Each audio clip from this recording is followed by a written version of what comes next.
우리 주님께 영광의 박수 올려드리면서 예배를 시작하도록 하겠습니다.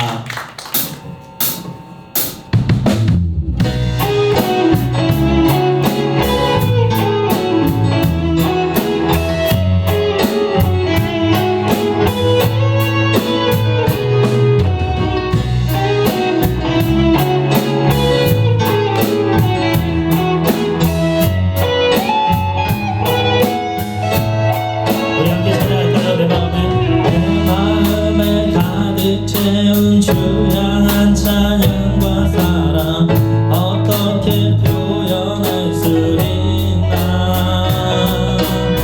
수많은 찬양들로 그만 표현할 길 없어 다시 고백한. 이번에는 여러분들 목소리로 한번 해볼까요? 내 마음에 가득 채운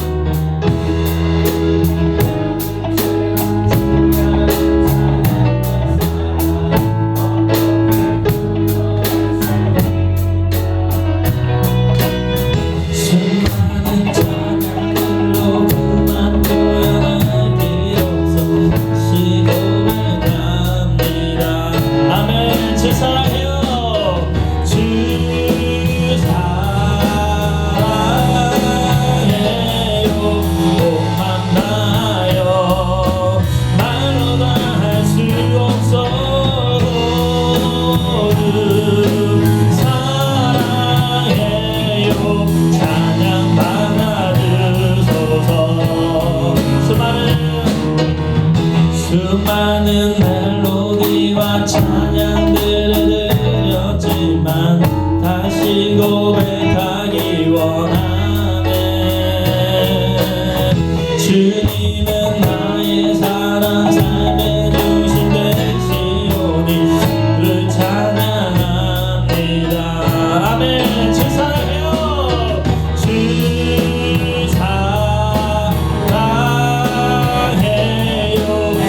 만나요. 헤이 말로 다 할 수 없어. 주 사랑해요. 찬양 받아주소서. 아멘. 우리 박수로 주님께 영광 돌립니다.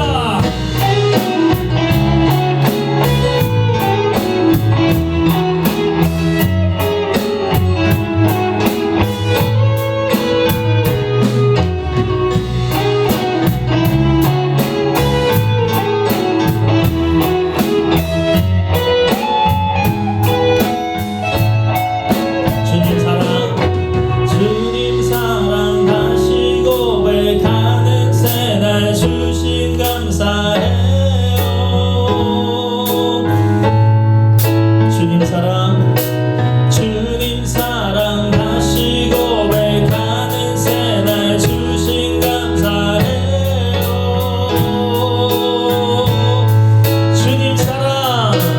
주님 사랑 다시 고백하는 새날 주신 감사해요.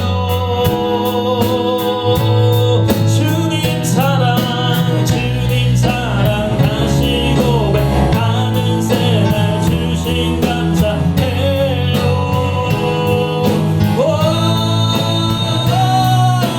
주 사랑해요. 온 마음 다하여 말로 다 할 수 없어. 주 사랑해요. 찬양 받아주소서. 아멘.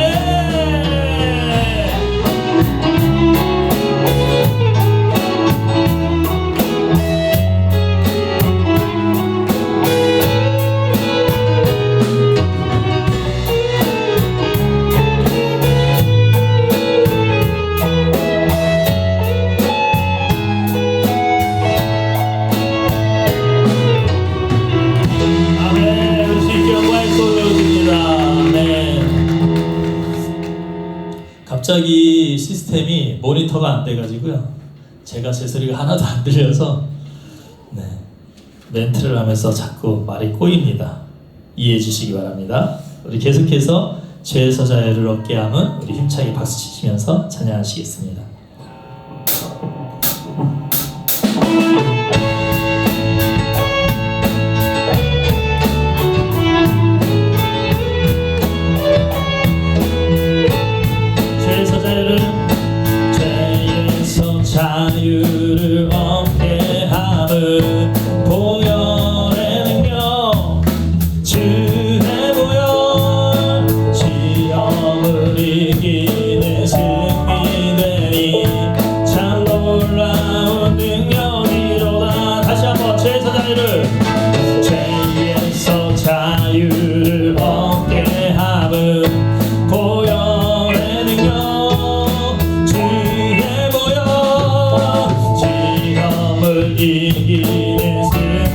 되니 참 놀라운 능력이로다.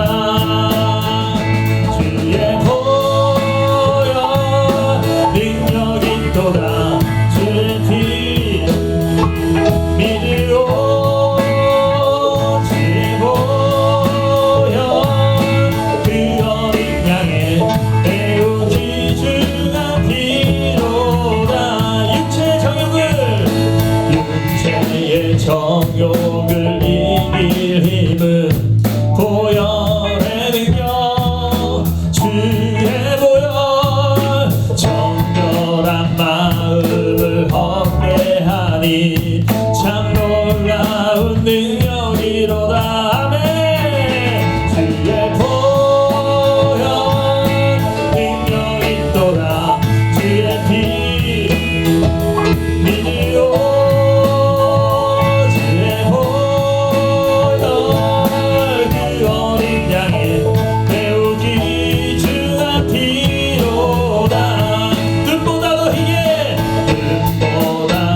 이게 밝히는 것 보혈의 능력.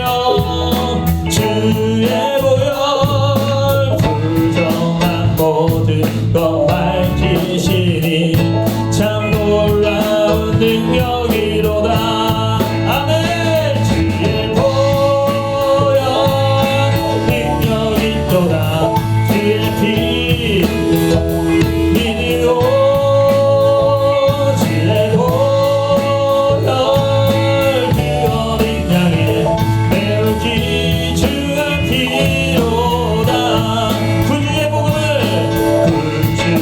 복음을 전할 제목 보혈의 능력. 주의 보혈 날마다 나에게 찬송 주니 참 놀라운 능력이로다. 우리 다시 한번 구주의 복음을 구주의 복음 보혈의 능력. 아멘. 주의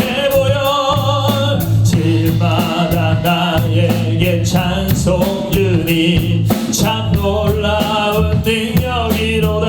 아멘. 주의 보혈 능력 있도다. 주의 피 믿으오. 주의 보혈 그 어린 양의 매우 귀중한 피로다. 주의 보혈 주의 보혈 능력 있도다. 주의 피 믿으오. 주의 보혈 그 어린 양의 매우 귀중한 피로다. 매우 귀중한 피로다. 우리 마지막 매우 귀중한 피로다. 아멘.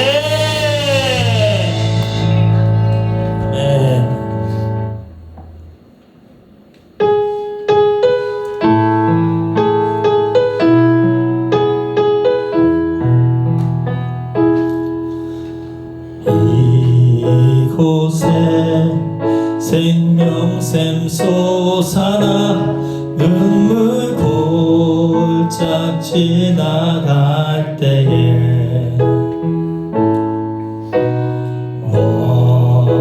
뭐잖아 열매 맺히고 웃음소리 넘쳐나리라.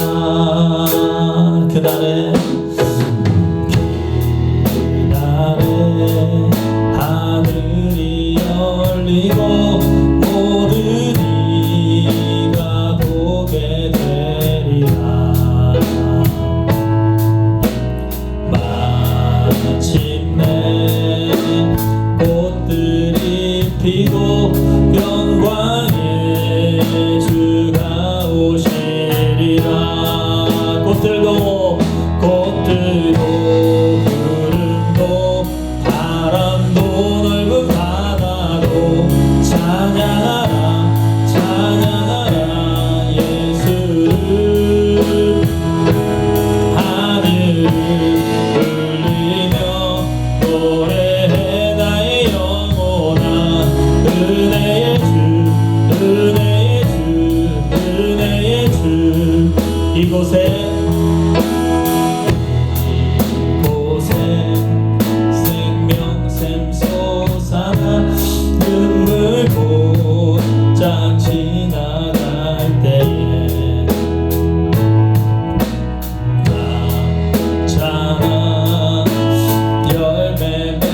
치고 웃음소리 넘쳐나리라.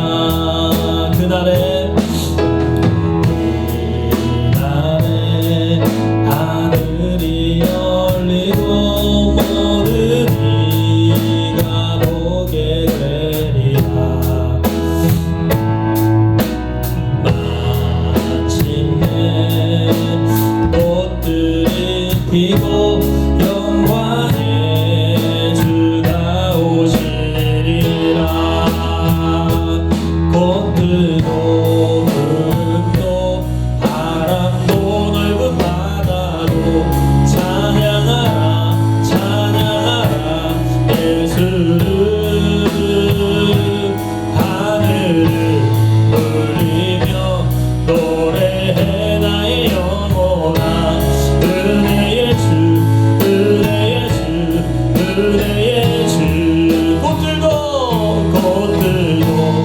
구름도 바람도 넓은 바다도 찬양하라 찬양하라 예수를. 하늘을 울리며 노래해 나의 영혼아. 은혜의 주 은혜의 주 은혜. 이번에는 여러분들 목소리로만 꽃들도 구름도 바람도 넓은 바다도 찬양하라 찬양하라 예수를. 하늘을 울리며 노래해 나의 영혼아. 은혜의 주 은혜의 주 은혜의 주. 한 번 더 목소리로. 꽃들도 구름도 바람도 넓은 바다도 찬양하라 찬양하라 예수를. 하늘을 울리며 노래해 나의 영혼아. 은혜의 주 은혜의 주 은혜의 주 은혜의 주 은혜의 주 은혜의 주 은혜의 주 은혜의 주 은혜의 주. 우리 주님께 영광의 박수 올려드립니다. 할렐루야. 우리 이 시간 우리를 대표해서 구자희 집사님 기도해 주시겠습니다.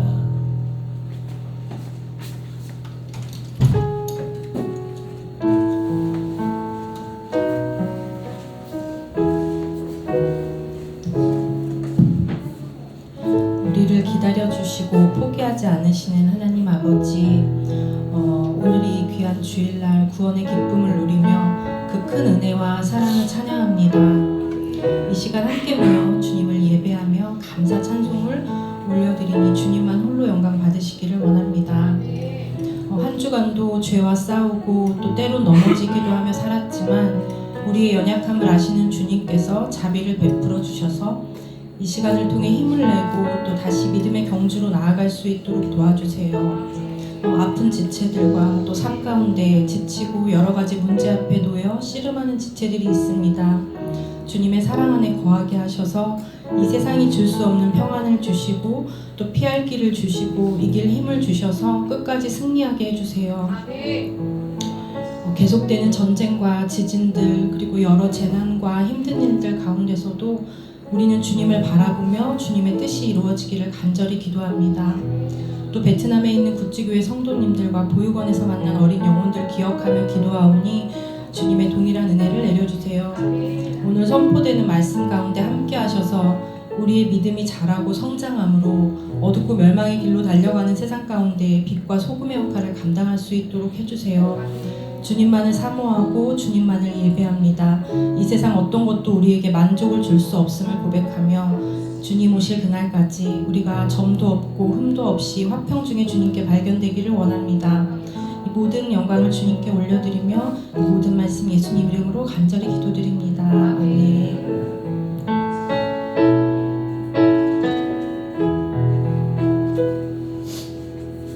내게 있는 향유 값 찬양하시면서 드린 예물을 하나님께 봉헌하겠습니다.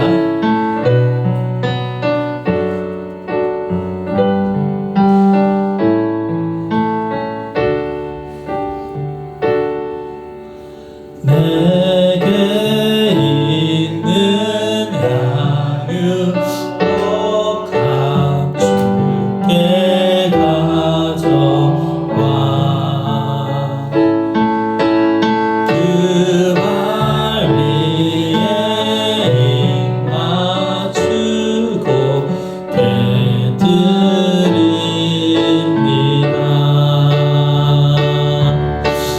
나를 위해 험한 산길 오르신 그발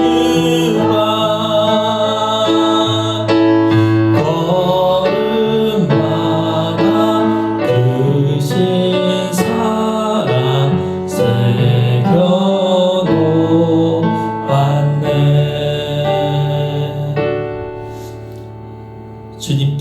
주님께 아낌없이 드린 귀한 손길들 주님께서 기억하여 주시고 그들 가운데 물질로 어려움 당하지 않고 주님 앞에 더 많이 섬겨서 영혼을 살릴 수 있도록 하나님 그들의 삶 가운데 축복하여 주시옵소서. 예수님의 이름으로 기도드립니다. 아멘. 광고하도록 하겠습니다. 오늘 교회를 우리 함께 예배드리게 돼서 너무나 반갑습니다. 우리 옆 사람과 인사할까요? 우리 함께 예배드리게 돼서 너무나 반갑습니다. 일주일 동안 승리하셔서 너무나 감사합니다. 점심시간에 우리가 식사하고 설거지 당번이 있는데요. 11월 달에는 청년부, 12월 달에는 남선교회에서 이렇게 하는 걸로 돼 있습니다. 오늘은 청년들이 없어서요. 우리 준열이가 좀 대신 청년들, 누나, 이모들 좀 도와주면 좋을 것 같습니다. 우리 세영이 형제가 우리 항암치료 마지막 지난주에 잘 받았나요? 현수씨? 또 오늘 잘 회복해서 이전보다 더 건강한 삶을 유지할 수 있도록 여러분들 기도해 주시고 응원해 주시기를 바랍니다. 오늘은 프라이드 밴드가요 진주 공군교육사에 사역을 갔습니다. 한 달에 한 번씩 가는 사역인데 거기에 이제 신병들이 한 1000명 정도 모여 있습니다. 그들에게 지금 이 시간에 지금 복음을 전하고 있거든요. 잘 전할 수 있도록 여러분들도 기도해 주시면 감사하겠습니다. 횡성에요. 프라이드 저희가 한 달에 한 번씩 프라이드 워십 예배를 드리잖아요. 그 프라이드 워십 주니어 팀이 만들어져서요. 거기서도 한 달에 한 번씩 예배를 드리기로 했습니다. 청소년 예배를. 그래서 거기는 매달 마지막 주 다음 주인가요? 다음 주에 예배를 드립니다. 그래서 준열이, 수아, 그다음 거기 있는 아이들 이렇게 해서 팀이 만들어져서요. 한 달에 한 번씩 청소년 예배를 드리니까 여러분들 역시 기도해 주시고 제가 매달 마지막 주는 예배를 빠질 수밖에 없게 돼서요. 우리 강 집사님이 좀 마지막 주는 예배 인도 좀 부탁드리겠습니다. 남아있는 분들과 팀을 잘 꾸려서 부탁드리겠습니다. 우리 구찌교회에 12월 23일 날 크리스마스 동네 주민 초청 행사를 한다고 합니다. 여러분들 기도해 주셔서 많은 사람들이 와서 복음을 들을 수 있도록 여러분들 기도 부탁드립니다. 또 자세한 사항은 우리 정 목사님께서 광고해 주실 것입니다. 우리 이 시간에는 우리 정 목사님 나오셔서 말씀 전해 주실 때 우리 박수로 앞으로 오시도록 하겠습니다.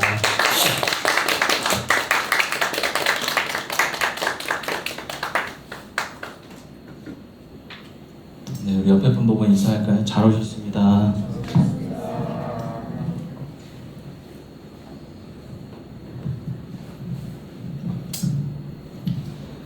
구치교회 그 이응 발음이 너무 힘든데 이영 전도사님께서 이렇게 한글로 번역된 A4 그걸 보내주셨어요. 그래서 이제 우리가 12월 23일날 이런 행사를 하려고 한다. 그러면서 이제 식사는 얼마, 뭐 선물은 얼마, 그 다음에 이제 앞에 강당 크리스마스를 축하하는 데코를 하는 건 얼마 이렇게 해서 1,500만 동, 그러니까 1,500만 동 이면은 이제 한국 돈으로 한 75만 원에서 80만 원 정도 비용이 필요하니까 이제 계좌번호 보내시고 그다음에 이제 기도해달라고 이제 보내주셨어요. 네. 그리고 마침 우리가 지난번에 첫째 주에 우리가 헌금했던 금액이 한 32만 원 정도 되더라고요. 그래서 어쨌든 그 부분을 우리가 좀 보태서 행사를 잘 할 수 있도록 이제 보내기로 했다 그랬더니 너무 감사하다고 할렐루야라고 하시면서 너무 고마워하셨는데, 우리가 이 전도사님을 만나 뵀지만 굉장히 신실하고 또 열정적으로 그 지역을 섬기기 위해서 최선을 다하는 모습을 보고, 우리가 그곳에 자주 갈 수 없고 자주 뭘 이렇게 도와줄 수 없지만 이분 한 분이 잘 활동할 수 있도록 기도하고 잘 도와주면 그 지역이 복음화되는데 큰 도움이 되겠다라는 생각에 여러분들이 이 전도사님이 잘 되기를, 가정이 잘 되고 사역이 잘 되기를 늘 기도해 주셨으면 좋겠습니다. 네. 수화 드럼이 제가 음악 잘 모르잖아요. 근데 엄청 많이 좋아진 것 같아요. 네, 뭐 이제는 뭐 눈도 깜짝 안 하고 떨지도 않고, 쟤는 원래 안 떠는 애잖아요. 근데 진짜 잘하는 것 같아요. 수아야, 생일 축하해.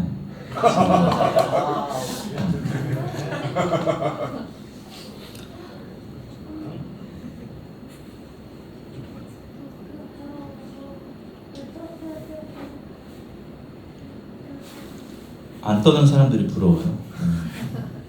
한의사가 저한테 그랬거든요. 당신은 간이 작아서, 장이 크고 간이 작아서 살이 많이 찔 체질이니 남들 앞에 서는 일 하지 말라고 그랬는데 남들 앞에 서 있는 일을 하고 있어서. 데살로니가전서 2장 1절에서 8절의 말씀을 가지고 함께 생각해 보도록 하겠습니다. 사랑을 받는 사람들.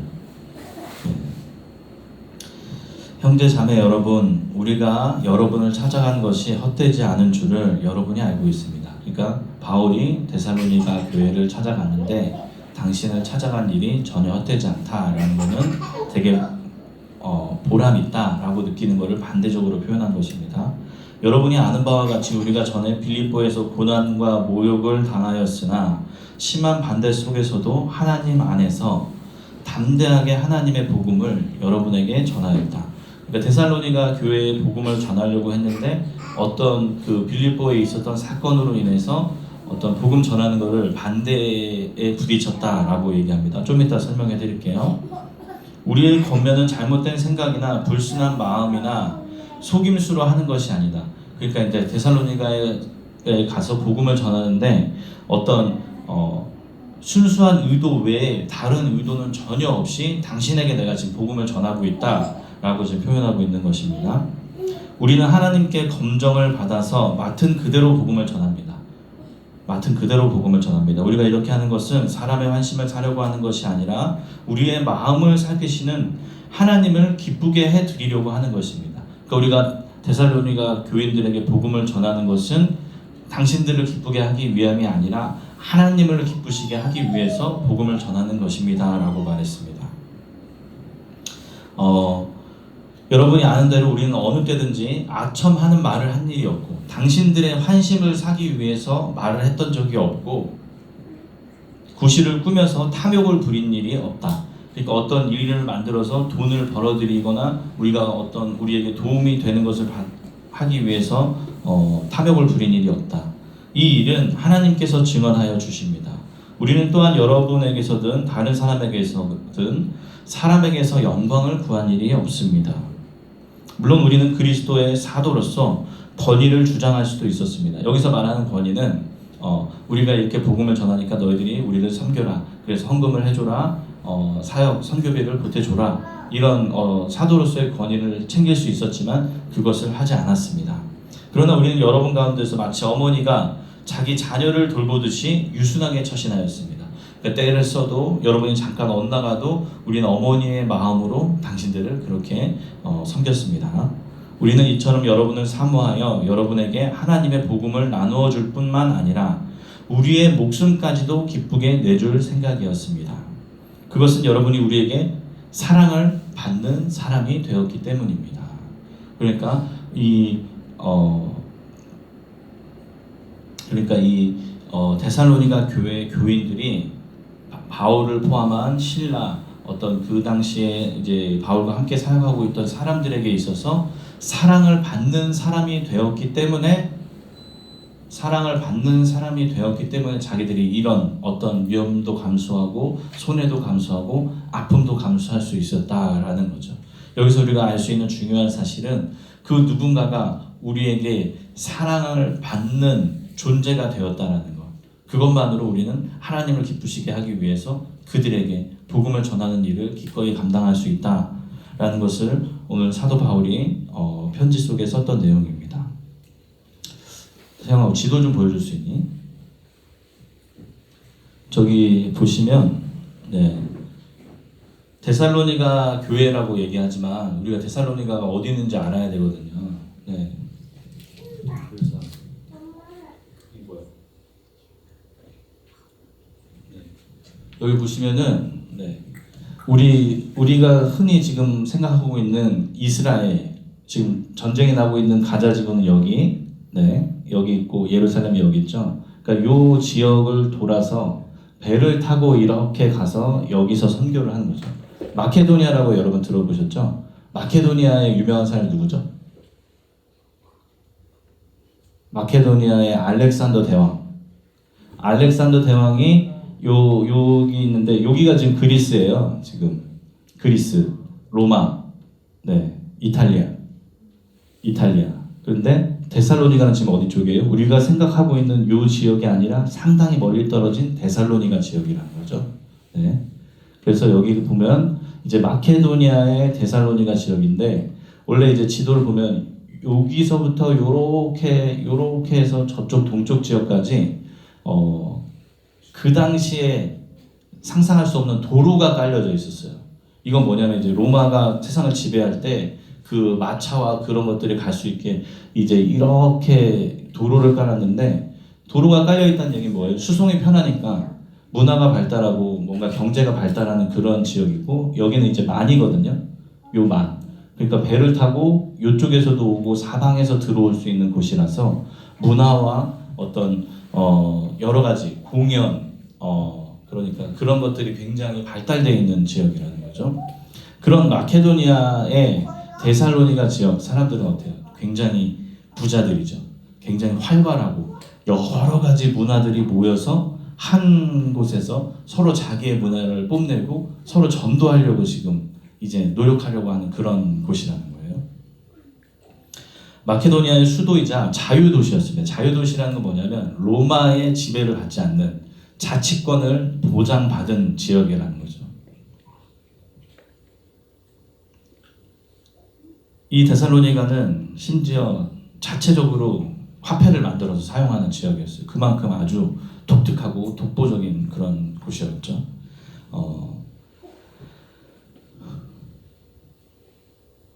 이국적인 문화와 축제도 자주 벌어지고, 특히 저 밑에 알렉산드리아 저 지역이 이집트 지역이거든요. 그러니까 이집트 지역에서 배를 타고 바로 건너와서 이집트 그 발달된 그 문화들을 이쪽에 많이 전달했다는 거예요.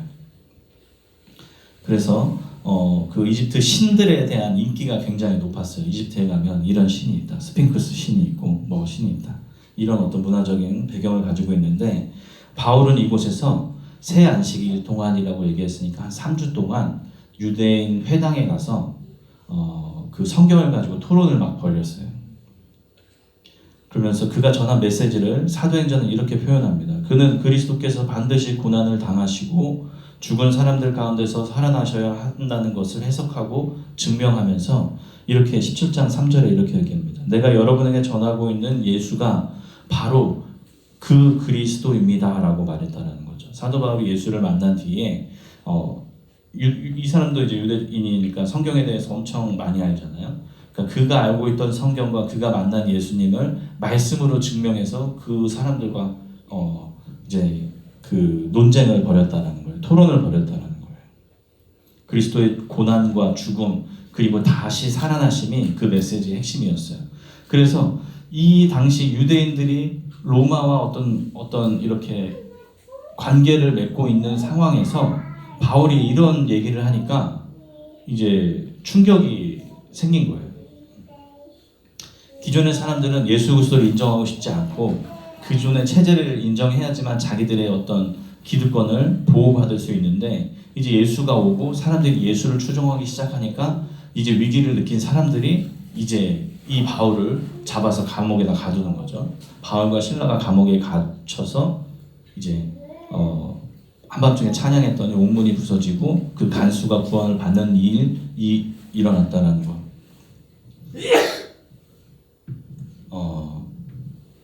바울이 이렇게 메시지를 전하니까요, 바울을 추종하는 세력들이 생겨났어요. 두 부류의 사람들이 생겨났는데 누구냐면요, 바울과 신라를 따르는 이들이 늘어났는데, 경건한 그리스 사람들과 많은 수의 귀부인들, 그러니까 이제 우리가 영화에서 보면 이렇게 아름답게 치장하고 이렇게 등 이렇게 막 옷 이렇게 질끈 동여맨 그 이렇게 치마가 이렇게 된 그 귀부인들이 바울과 신라를 추종했다는 거예요. 그리스 사람들이. 그러니까 이제 유대인 공동체는 격분했어요. 왜냐하면 바울과 신라가 나타나기 전에 이 귀부인들과 이 그리스 사람들은 누구를 했냐면 유대인 공동체를 지지했어요. 그래서 그들에게 많은 후원과 많은 지지를 보냈는데, 바울과 신라가 와서 새로운 복음을 선포하니까 바울과 신라 쪽으로 옮겨가면서 자신들에게 들어오던 인컴이 줄어들고 이제 자신들에게 들어있던 기득권이 떠나가니까 이제 바울과 신라를 이제 모함하고 괴롭히는 일들이 벌어졌다는 거죠. 경건한 그리스 사람과 이 귀부인들은 두 가지 점에서 그들에게 매우 유대인 공동체에게 소중한 사람이었어요. 뭐냐면 이 그리스 헬레니즘 문명과 유대 그 새로운 이스라엘 그 종교적인 그 부분을 이 기득권들이 완충 역할, 그러니까 댐퍼 역할을 하는 역할을 했다는 거예요. 그러니까 어떻게 보면 이들을 통해서 유대교를 그리스 문명과 이렇게 융화시키려고 했던 그런 거였는데, 이제 이 중간 댐퍼 역할을 하던 사람들이 바울과 신라 쪽으로 없어져 버리니까 이 유대 공동체에서 굉장히 당황했다는 거죠. 회당에 부유한 그들의 후원에 상당히 의존하고 있었는데, 그 후원이 떨어지면서 바울 일행에 합류하자 유대인들은 바울 일행을 공격했다는 거예요. 심지어 로마, 그리스, 헬레니즘 문명의 사람들이 바울과 신라를 핍박한 게 아니라 유대인들이 바울과 신라를 핍박하고 있었다는 것이 그 당시 시대적 배경입니다. 어떤 일이 있었냐면, 거리에 불량배들을 끌어모아다가 시내에서 소동을 일으켜요. 그러니까 이제 어떤 폭동을 일으켜요. 그리고 나서 바울이 그거를 했다 이렇게 덮어 씌우기도 하고, 바울을 어떤 사람, 야손이라는 사람이 바울을 되게 환대해줬어. 잘 맞아줬어. 그랬더니 그 야손의 사람 집을 습격해가지고 다 때려 부시고 그렇게 어지럽히는 일들도 있었다는 거죠. 그리고 야손과 신도 몇 사람을 시청 관원에게 끌고 가서 처벌을 요구하면서 이렇게 얘기합니다. 사도행전 17장 6절 보면요, 세상을 소란하게 한 그 사람들이 여기에도 나타났습니다. 그러니까 야손을 보고 얘기하는 거예요. 그 사람들은 모두 예수라는 또 다른 왕이 있다고 말하면서 황제의 명령을 거슬러 행동을 합니다 라고 얘기했다는 거죠. 어떻게 보면 예수님과 같은 대우를 받는 거죠. 예수님이 보고 얘기하잖아요. 네가 유대인의 왕이냐? 그럼 네 스스로 그곳에서 내려와 봐라 라고 얘기했던, 조롱하던 그 사람들과 같이 황제의 명령을 거슬러서 하는 새로운 집단이 나타났으니 이들을 처벌해야 됩니다 라고 이야기하는 시대 배경이 있었다는 거죠.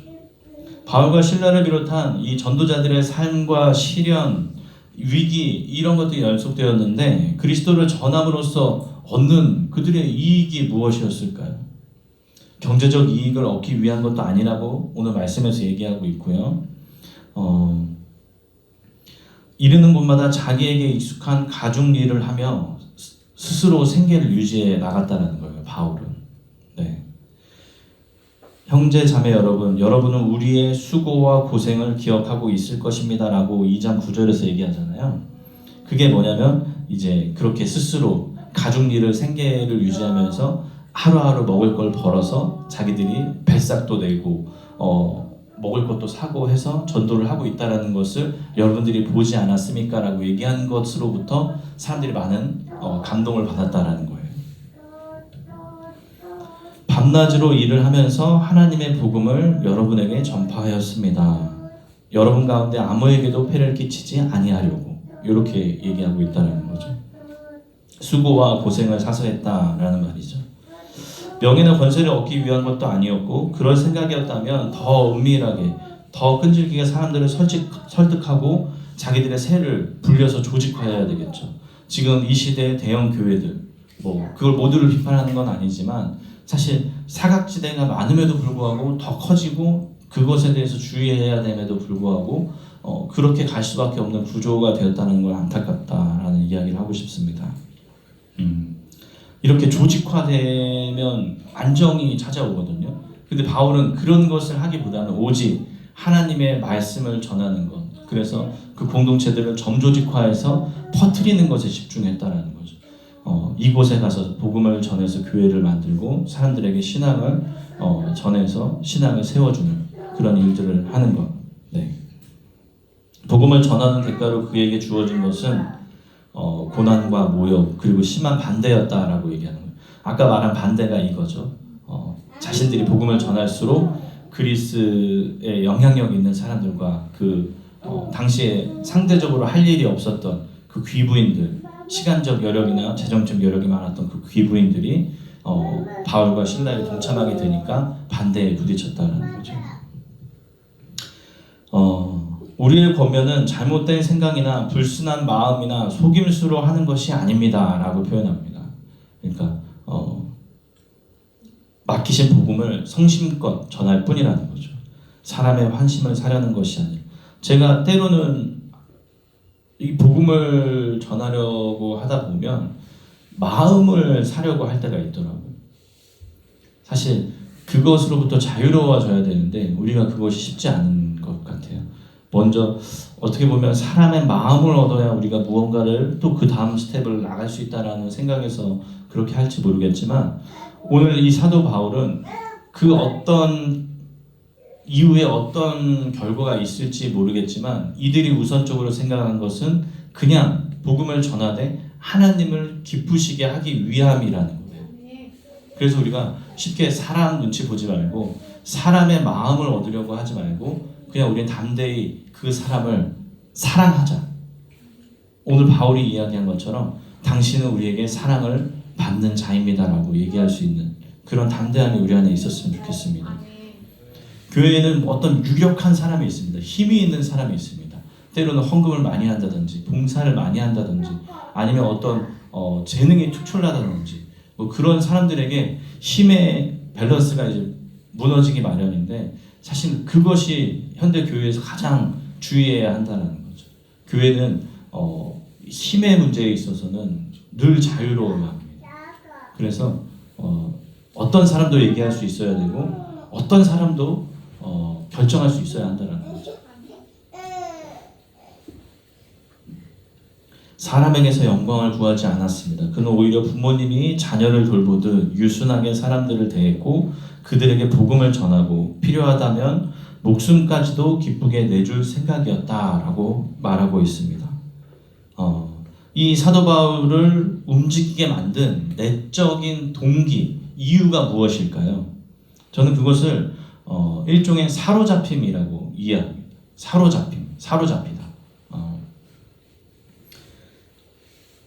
제가 아주 좋아하는 신학자가 있는데 폴 틸리라고 이 사람이 이렇게 표현했습니다. 믿음을 궁극적 관심이다.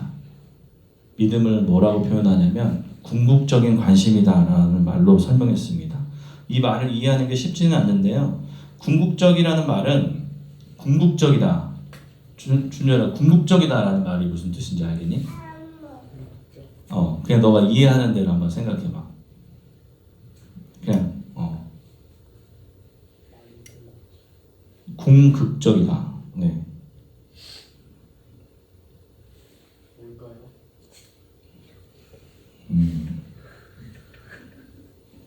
궁극적이다. 이 궁이라는 단어가 사실 참 한글 한자에서 제일 애매한 단어인데, 네, 극도에 달하다. 극은 남극할 때 극 있잖아요. 극. 궁은 이제 다다르다. 극도에 달하다 또는 마지막 필살기, 궁극기 들어봤어? 필살기 이런 거예요. 그러니까 마지막 끝에 있는 관심이다, 믿음이. 이렇게 표현한 거예요, 신학자가. 그러니까 궁극적인 관심, 그것이 믿음이다. 네. 다른 모든 관심을 부차적으로 만드는, 그냥 이것 하나만 궁금하다.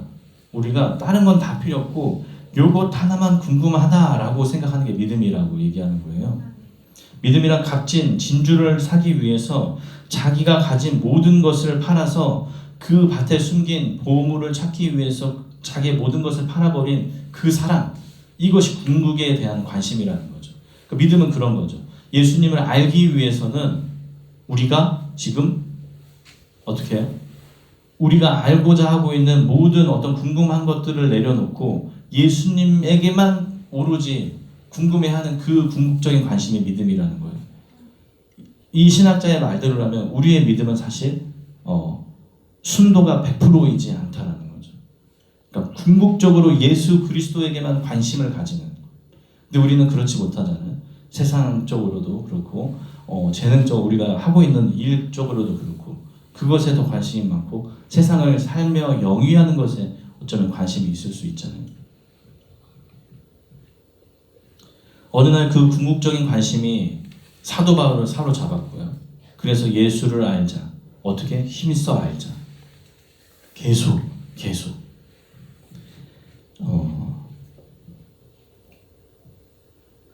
이 궁극적 관심은요, 내가 의지적으로 갖는 것이 아니라는 거예요. 우리는 흔히 예수님에 대해서 알려고 하고 예수님을 믿으려고 하고 우리의 믿음을 성장시키기 위해 노력하지만 사실 이 믿음은 우리가 원하고 바란다고 그게 쉽게 이루어질 수 있는 것이 아니라 사도 바울이 그 다메섹 도상에서 예수 그리스도를 만났던 그 순간처럼 우리에게도 예수와의 컨택이 진정으로 진심으로 전인격적으로 그것이 이루어졌을 때 우리는 이 일들을 경험할 수 있다는 것입니다. 우리를 확고하게 사로잡아 버립니다. 바울도 동일한 경험을 했기 때문에 이렇게 얘기합니다. 나는 이것을 이미 얻은 것도 아니며 이미 목표점에 다다른 것도 아닙니다. 그리스도 예수께서 나를 사로잡으셨으므로 나는 그것을 붙들려고 쫓아가고 있습니다.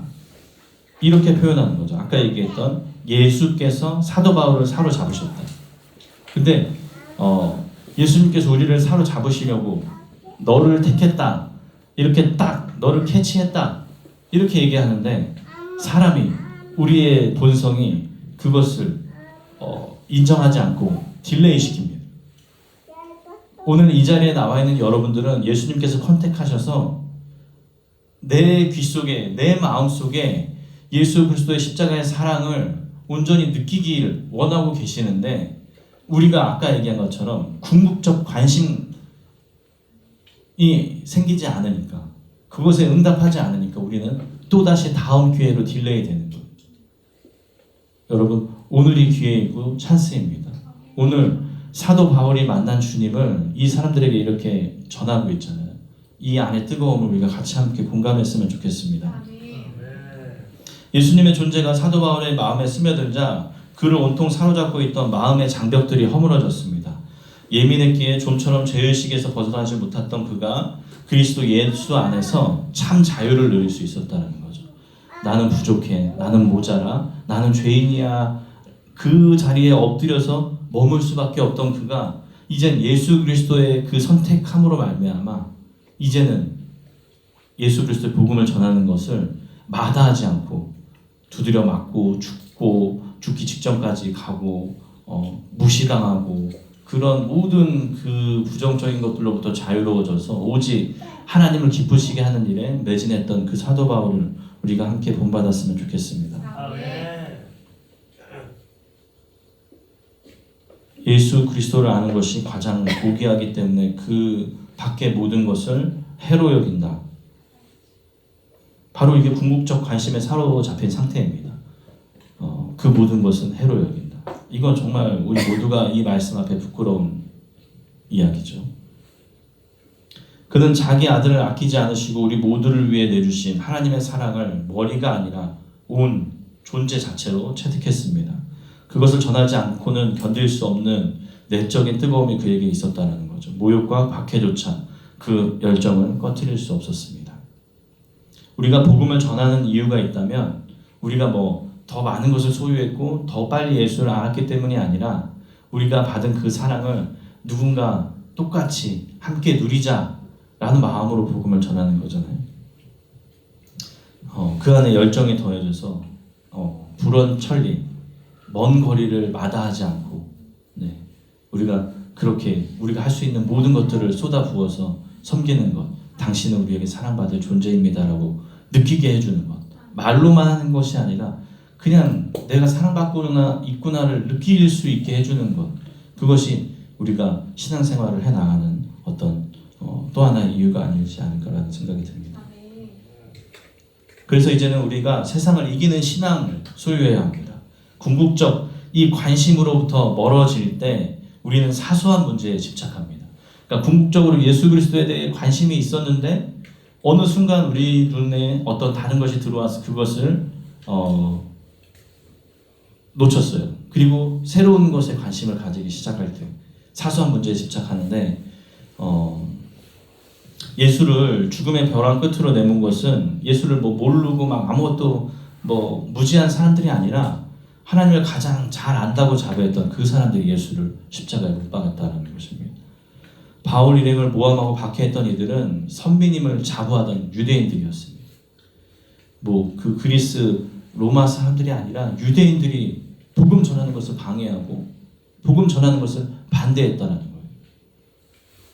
그래서 안다는 자부심이 때로는 우리를 진리로부터 멀어지게 만듭니다.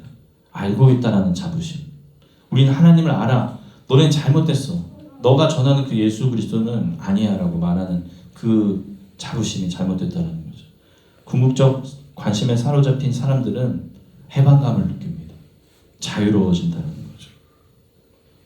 자기가 유한하고 부족한 사람이라는 사실을 굳이 숨기려고 하지 않습니다. 여러분, 저는 부족한 사람이에요 라고 얘기하는 사람들만 이 자리에 있을 수 있습니다. 저는 모자라고 무능력한 사람입니다 라고 얘기하는 사람만 이 자리에 설 수 있습니다. 우리가 섰다고, 우리는 잘한다고, 우리는 대단하다고, 우리만이 이것을 할 수 있다고 생각하는 사람들은 다 넘어진 사람들이라는 거죠. 이렇게 자기가 유한하고 부족한 사람이라는 사실을 굳이 숨기지 않는 사람들은요, 그렇기 때문에 여백이 있습니다. 여백이 있다는 얘기는요, 하나님의 은혜로 채울 수 있다는 거죠. 그런 사람들은요, 주변을 아수라장으로 만들지 않습니다. 다른 이들의 다름을 존중한다는 것입니다. 여러분, 우리 교회가 정말 다름을 존중할 수 있는 그런 교회라고 자부할 수 있었으면 좋겠습니다.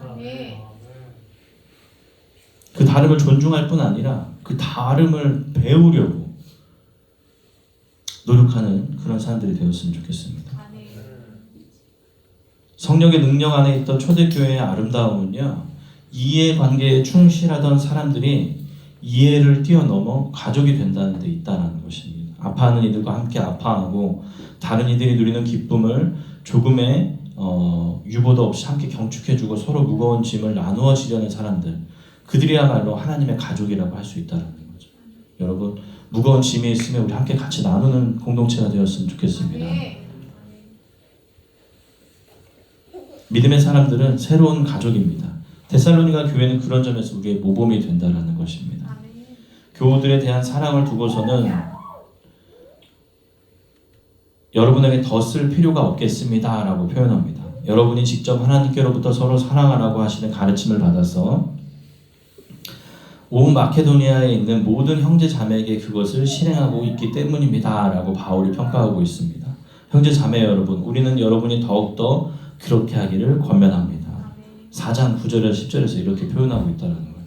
이 데살로니가 교회는 바울이 봤을 때 아주 이상적인 교회였어요. 왜냐하면 오늘 말씀에서 말하는 것처럼 하나님께로부터 서로 사랑하라고 하시는 가르침을 받아서 마케도니아에 있는 온 형제 자매에게 그렇게 실행하고 있기 때문이라고 표현하고 있는 거예요.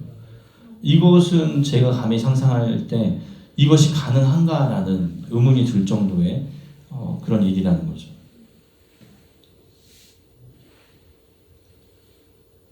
애니어그램을 우리가 한 적이 한 번 있거든요.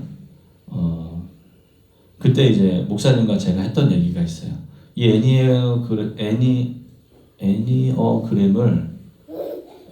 애니어그램이라는 건 이제 8가지, 애니어라는 건 8이라는 뜻인데 8가지 이제 성향을 이제 조합해서 만든 건데 이 애니어그램을 하는 이유가 있다. 뭐냐면 우리가 애니어그램을 하면서 너는 어떤 사람, 너는 어떤 사람, 너는 어떤 사람 이걸 많이 하잖아요. 근데 이제 그것도 하지만 우리가 MBTI도 많이 하잖아요. MBTI J 성향, P 성향, F 성향 뭐 이런 걸 많이 하잖아요. 근데 목사님이 그때 얘기한 게 우리가 이것을 하는 이유는 내가 어떤 사람이냐라는 것을 알기 위해서가 아니라 목사님 기억하실지 모르겠는데 나만 기억할 수도 있어요. 내가 어떤 사람이냐가 아니라 내가 이런 사람이니까 나를 꺾고 상대방을 이해하기 위해서 우리가 이것이 반드시 필요하다라는 얘기를 했어요. 그러니까 우리가 MBTI를 많이 밥 먹으면서도 얘기하고 하잖아요. 제 이제 버킷리스트 중에 하나가 MBTI를 연구해서 정말 이것을 교회에 어떻게 바람직하게 잘 응용할 수 있을까 그것을 이 로직화하는 프로그래머화하는 걸 하고 싶은데 MBTI를 잘 이해하면 저렇게 저런 성향을 우리가 이해할 수 있어요.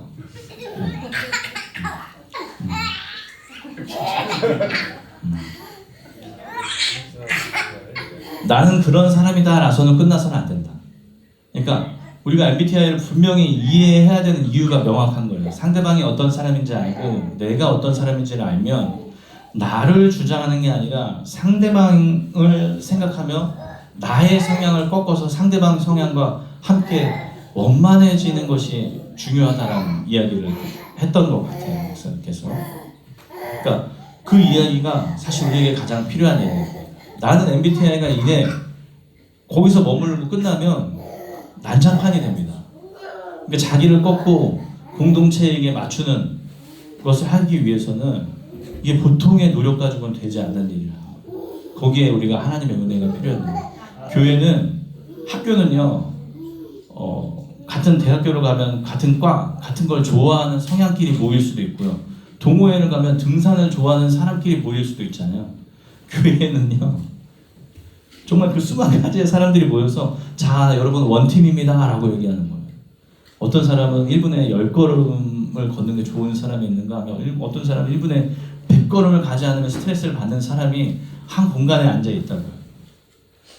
이런 공동체가 무리 없이 돌아가기 위해서는 우리가 정말 많이 생각하고 많이 예민해져야 된다는 거예요.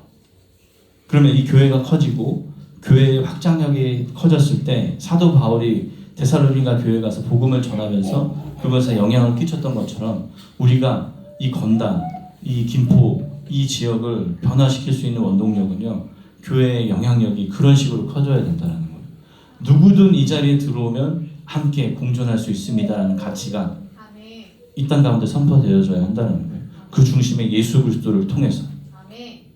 왜냐하면 예수님께서는 그 누구도 마다하지 않고 우리를 다 받아주셨거든요. 네, 말씀을 마치려고 합니다.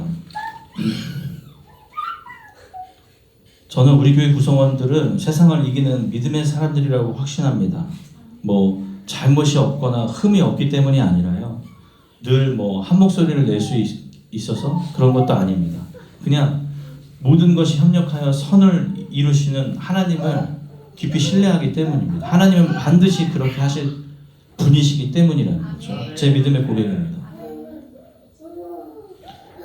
세상 각처에서 교회가 원망거리, 그렇게 비판거리로 변하고 있는 세상에서 이 마케도니아는 물론이고 그 에게해 지역 그 반도 그 지역에서 정말 아름다운 소문이 났던 이 데살로니가 교회처럼 우리도 그렇게 그리스도의 향기를 아름답게 퍼뜨리는 그런 교회가 되기를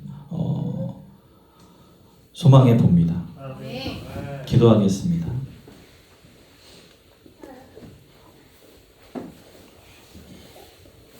사랑의 주님, 사도 바울의 복음을 듣고 아름다운 향기를 내뿜으며 그 지역을 변화시키기 위해 함께 고군분투했던 그 당시 사람들을 우리가 본받기를 원합니다. 오직 예수 그리스도 그 십자가의 사건을 감사하며 하나님을 기쁘시게 하는 일에 우리 모두의 삶과 열정을 드리는 우리 모두가 되기를 하나님 소망합니다. 우리는 여전히 연약하고 부족하고 연약한 존재들이기 때문에 늘 넘어지고 쓰러지고 이 목표 가운데 집중하지 못할 때가 많이 있습니다. 그때마다 하나님 우리를 보호하시고 지키시고 인도해 주셔서 오직 하나님의 비전 가운데 함께 동참하는 믿음의 사람들 되기를 소망하오니 하나님 우리와 함께하여 주시옵소서. 온전한 그리스도의 향기를 내뿜는 참다운 교회 되게 하여 주시옵소서. 거룩하신 예수님의 이름으로 기도드렸습니다. 아멘. 오늘 이 시간 우리 모두를 사랑하시되 자기 몸을 버리면서까지 용서하심으로 그 사랑을 증명하신 예수 그리스도의 은혜와 자신의 아들과 모든 인간을 동등하게 생각하시고 똑같이 사랑하시는 하나님 아버지의 사랑하심과 우리를 늘 보호하시고 인도하시고 가르치시는 성령님의 따뜻함이 이 자리에 함께한 또 사역 가운데 있는 프라이드 밴드와 모든 사람들에게 함께 하시기를 간절히 축복하옵나이다. 아멘.